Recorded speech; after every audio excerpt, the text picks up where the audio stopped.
اور یہ بھی ہمیں اس آیت سے سبق ملتا ہے کہ آپ قرآن مجید کا معجزہ دیکھیں. ابھی چند دن پہلے کسی حکیم کے توسط سے مجھے پتہ چلا, انہوں نے مجھے بتایا کہ میں نے پوچھا کہ بھئی انجیر اور زیتون, انجیر کھانے کا سب سے بہترین طریقہ کیا ہے؟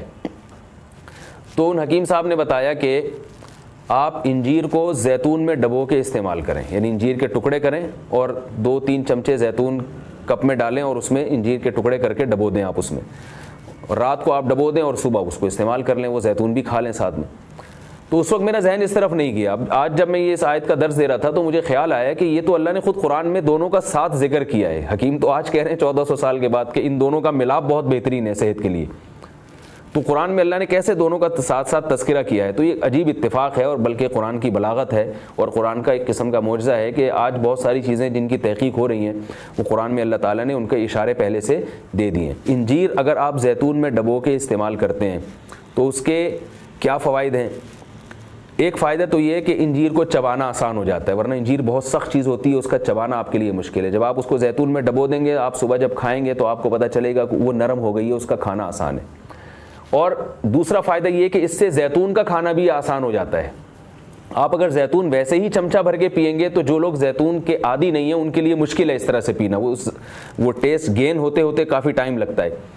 جب آپ انجیر کو زیتون میں ڈبو دیں گے تو کیا ہوگا کہ وہ کافی حد تک تیل جو ہے وہ انجیر اس کا جذب کر لے گا. پھر جب آپ استعمال کریں گے تو وہ تیل کا استعمال بھی ہوگا, مگر وہ تیل کی ایک خاص قسم کی جو ایک مہک ہوتی ہے جس سے بعض لوگ جس کو پسند نہیں کرتے, تو اس مہک سے بھی آپ کی جان چھوٹ جائے گی اور آپ وہ آسانی سے کھا سکیں گے. دوسرا فائدہ اس کا یہ ہوتا ہے کہ یہ جو کمبینیشن ہے انجیر اور زیتون کا, کچھ فائدے انجیر میں ہیں جو زیتون میں نہیں, کچھ فائدے زیتون میں ہیں جو انجیر میں نہیں.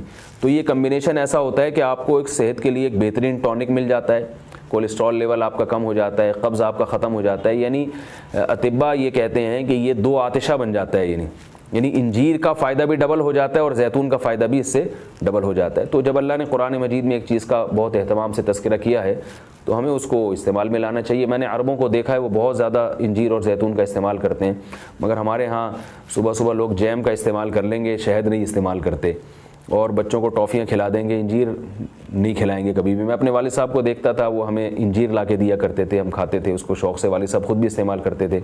تو والدین کو چاہیے کہ بچوں کو ان چیزوں پہ ڈالیں. میٹھا کھانے کا بچوں کو شوق ہوتا ہی ہے, تو آپ ٹافی یا چاکلیٹ کے بجائے آپ ان کو انجیر کھلا دیں, آپ ان کو کوئی ایسے پھل فروٹ کھلا دیں, شہد کھلا دیں.